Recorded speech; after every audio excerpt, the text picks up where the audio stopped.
నమస్తే, welcome to Telugu రాజ్యం. నేను సిరి. నూతన సంవత్సర శుభాకాంక్షలతో పాటు ఏపీలో అక్కడ ప్రభుత్వం అయితే పెన్షన్దారులకి ముందే శుభవార్త కూడా చెప్తున్నారు. ఏంటంటే పెన్షన్స్ ముందే ఒకరోజు ముందే ఇస్తున్నట్టు కూడా మనకు తెలుస్తుంది. సో దీని మీద స్పందించడానికి మనతో పాటు ఉన్నారు ప్రముఖ రాజకీయ విశ్లేషకులు కేఎస్ ప్రసాద్ గారు. నమస్కారం సార్. నమస్తే అమ్మ.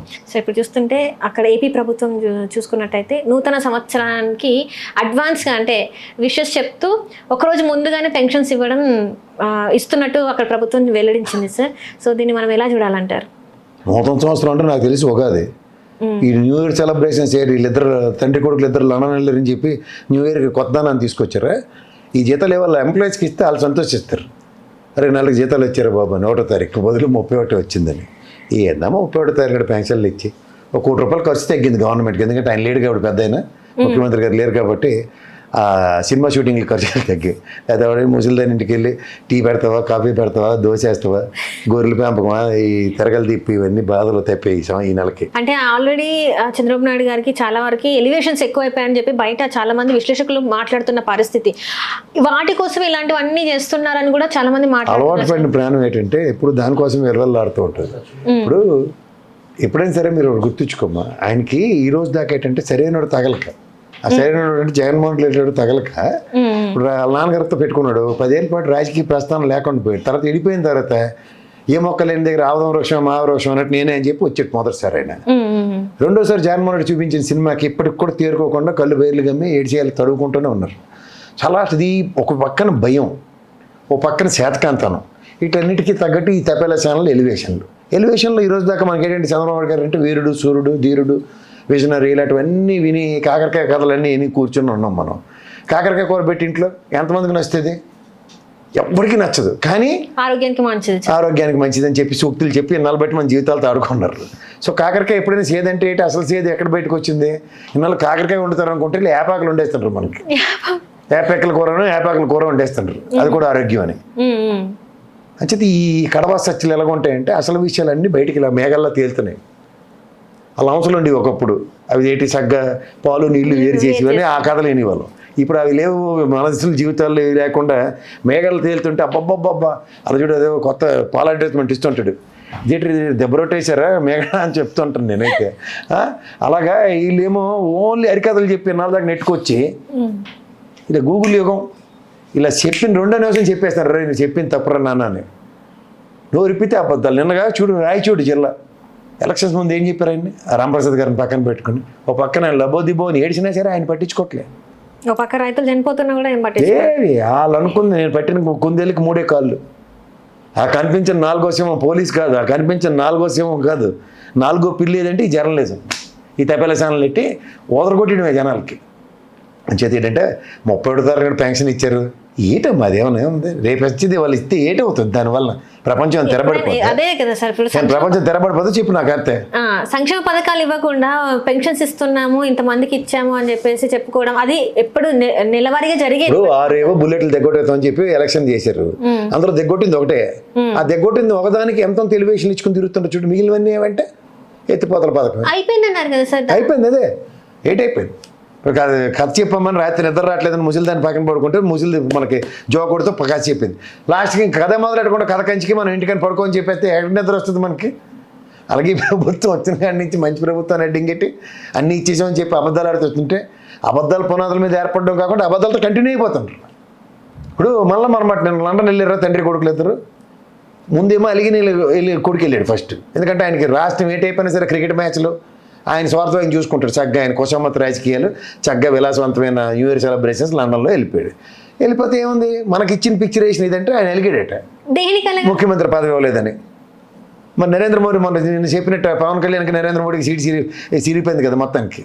ఆ కంటిన్యూషన్ లొకేషన్ కూడా ముట్టించాడు కదా మన పవన్ కళ్యాణ్, ఆ రైటర్స్ కథ ఏదో రాసి. సో మొత్తానికి అంతా ఈ ఎరకథ కాలక్షేపంలో బదనాం అయిపోతే ఏటవుతుంది? మరి ప్రైమ్ మినిస్టర్ అంటే మరి ఎవరికైనా కొంచెం ఆగాలి కదమ్మా. ఆయన ముందు ఎలివేషన్ కింగ్ మళ్ళీ నేను లైన్ కింగ్ అంటే ఎలాగవుద్ది? ఆ ఎలివేషన్స్ పుట్టినవే నరేంద్ర మోడీ గారి దగ్గర నుంచి.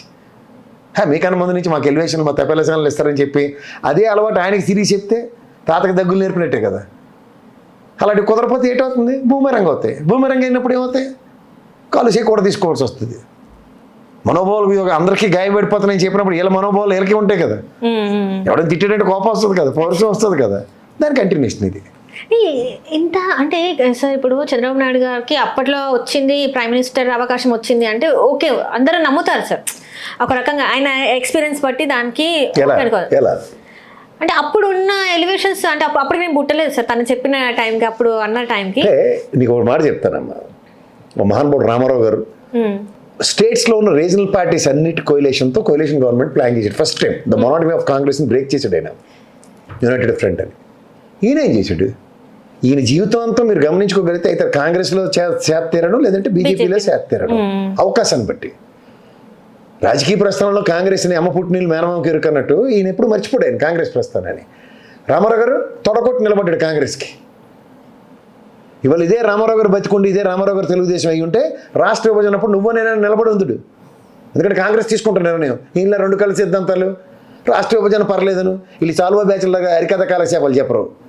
ఈ సాల్వా బ్యాచ్ వాడికి ఎక్స్ట్రా సినిమా యాక్టర్ ఉంటే ఇద్దరికి కుల సమీకరణలు, కోర్టు ఆపరేషన్ అది. సో అలాంటిది రామారావు గారితో కుదరవు, వీళ్ళతో అవుతాయి అన్నీ. మేకవన్న పుల్లుల గురించి విన్నాం కానీ ముసుగు అనే పుల్లులు ఇవి. ముసుగు వేసుకొని చేస్తున్న రాజకీయాలు ఏంటంటే అవకాశాన్ని సద్వినియోగపరచుకోవడం, స్వార్థ ప్రయోజనాలు పరిరక్షించుకోవడం. ఆ ప్రస్థానంలో ఎక్కడికి వెళ్తాం మనం? అట్ ద కాస్ట్ ఆఫ్ స్టేటే అవుతుంది. ఎవరు కూడా చూడు, 2,81,000 కోట్ల అప్పు నేను మంగళవారంతో కలిపితే ఏది లేక చెప్పరు.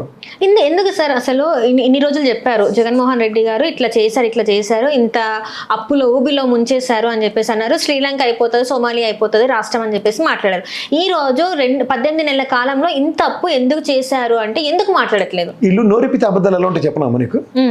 ఇప్పుడు మన జిఎస్టీ సంబరాలను మన అందరినీ చిన్నపిల్లలు చేసి జెండాలు అట్టుకుని ఆ బీజేపీ అధ్యక్షుడు పవన్ కళ్యాణ్ ఈయన ముగ్గురు కలిపి జెండాలు అట్టుకుని అనంతపూర్లో పెద్ద సభ పెట్టి జిఎస్టీలో అసలు నరేంద్ర మోడీని వాళ్ళు పొగినట్టు ఎవరు పొగలేదు.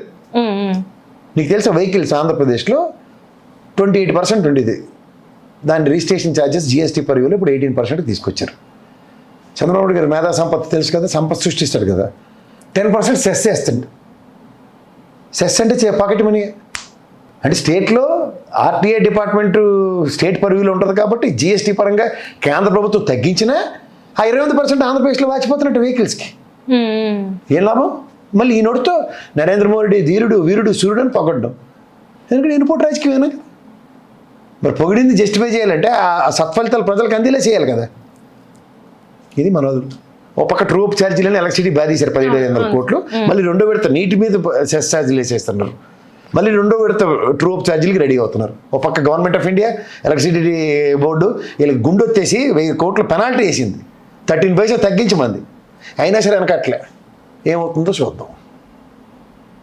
సంపద సృష్టిస్తామని పొగడి కబుర్లు చెప్తే ఆ జనాలు అందరూ నమ్మారు కదా. ఎందుకు మరి పవన్ కళ్యాణ్ గారు సైలెంట్ ఉన్నారు ఈ విషయంలో? ఆయనకి ఏడు తెలుసండి, ఏడు మాడతాడు. ఏమైనా తెలిసి చేస్తే కదా ఫస్ట్ ఆఫ్ ఆల్. సార్ తెలియందే ఇన్ని మంత్రి శాఖలను మెయింటైన్ చేస్తున్నా. ఏం మెయింటైన్ చేస్తున్నారు? మొన్న వచ్చిన పంచాయతీ శాఖ వచ్చింది. అటవీ శాఖ అంటే హెలికాప్టర్ వేసుకుని పెద్దిరెడ్డి ఫామ్ హౌస్ ఫోటోలు తీయడమా? అది నెట్ మెయింటైన్ చేయడం అంటే. ఎర్ర చందనం దొంగలు చూసుకుని వచ్చిండారు. దొంగలు చూసి ఏడు చెప్పాడు, దానికి జియో ట్యాగింగ్ ఇచ్చాడే. డ్రోన్లతో పర్యవేక్షించడానికి జియో ట్యాగింగ్ వ్యవస్థను అనుసంధానించాడు తిరుమల కొండలన్నీ. ఇలాంటి ఇన్నోవేషన్స్ ఏమైనా చెప్తే మీరు నేను మాడదాం. ఎందుకది? ఒక రోజు ఎక్స్కర్షన్కి వెళ్ళినట్టు మిలిటరీ ట్రాక్ ప్యాంట్ వేసుకుని వెళ్ళి చూసి వచ్చేస్తే ఆ పని అద్భుతంగా చేసేసినట్టే తోలు తీసేస్తాం. ఎర్రచందనం స్మగ్లింగ్లు చేస్తే ఊరుకోము. ఇదంతా అలా పుష్ప సినిమా ఇంటోడి మీద కడుపుమంట. చిన్నపిల్లనైనా 100 కోట్లు డబ్బులు సంపాదిస్తాను, నేనేటి ఇప్పటి జీవితంలో 100 కోట్ల సినిమా లేదని. వీళ్ళు ఎలివేషన్లు వీళ్ళు టైం వేస్ట్. వీళ్ళని పట్టుకుని మనమాట ఊరుకొని వీళ్ళ గురించి మారుకోవాల్సి వస్తుంది. సరే ఏపీ డిప్యూటీ సీఎం కదా అయితే ఏంటమ్మా అలా బ్రహ్మానంద గారు కదా సినిమాలో పద్మశ్రీ బిరుదు ఇచ్చినట్టే ఇది. నువ్వు నేను డిప్యూటీ సీఎం మాట్లాడుకోవడం, డిప్యూటీ సీఎంకి ఏం డిస్క్రిప్షన్స్ ఉండవమ్మా. ఆఖరికి బట్టి విక్రమార్క గారు ఉన్న గౌరవం కూడా లేదు వాళ్ళకి అక్కడ ఆంధ్రప్రదేశ్లో. ఆయన మీద ఏ ప్రాతిపదిక మీద మారుతారు మీరు? ఏ దానికైనా బొమ్మ బట్టి విక్రమార్క అన్న బొమ్మ లేకుండా ఏమన్నా రేవంత్ రెడ్డి గారు పనిచేస్తారు చూడు, అక్కడ జరుగుతుంది చూడు ఒకసారి. అంటే అది జరుగుతుందో చెప్పు నాకు ఫస్ట్. పక్క రాష్ట్రాలలో బీజేపీ రావడానికి ఈయన వెళ్ళి అక్కడ ప్రసంగం చేయడం వల్లనే వచ్చిందని చెప్పేసి మోదీ గారు కూడా చెప్పారు కదమ్మా. మరి తర్వాత నుంచి ఎందుకు ఎత్తిచ్చారు? బీఆర్ ఎలక్షన్ మనోడు ఎందుకు వెళ్ళలేదు? సీట్ చిరిగిపోయినట్టే కదా. బీఆర్ ఎలక్షన్ వెళ్ళడా లేదా? సీట్ చిరిగిపోయినట్టే కదా. ఎలివేషన్ కింగ్తో పెట్టుకుంటే ఎయిట్ అవుతుంది, మొదలు కొట్టుకోవడం అక్కడ కూర్చుని. అంతే అంటారా సార్? లేకపోతే ఇంకేమైనా డౌట్ ఉందా? ఇంకేమైనా అంతర్గతంగా ఇంకేమైనా జరుగుతుంది? అంతర్గత నీకు బండి సంజయ్ కథ చెప్పాను మర్చిపోయేటప్పుడు లేదు, లేదు, లేదు. ఆకి దిక్కులేనప్పుడు ఇల్లు రమ్మా చిన్న చిన్న పిల్లలు ఇల్లు అంటే ఇప్పుడు ఎప్పుడూ అయిపోయింది కాలక్షేపం చేస్తాను. తెలంగాణలో బండి సంజయ్ అని చెప్పుకోవాలి, ఆంధ్రప్రదేశ్ లో పవన్ కళ్యాణ్ గారు అని చెప్పుకోవాలి. లోకేష్ కూడా లోకేష్ కూడా బంపర్ ఆఫర్. ఇద్దరిని ఒకటి 1+1 ఆఫర్ ఇచ్చారు అక్కడ ముట్టించారు ఇద్దరిని కలిపి. హలో, తెలుగు రాజ్యం ఛానల్ చూస్తున్నారా? సామాజిక రాజకీయ జీవన చిత్రణే తెలుగు రాజ్యం. అతిశయోక్తులు అసత్యాలు ఉండవు. రాజకీయ కోణం కాదు, ప్రజా కోణమే కొలబద్ద. తెలుగు రాజ్యం వీక్షణ మీ ఉత్తమ అభిరుచికి నిదర్శనం.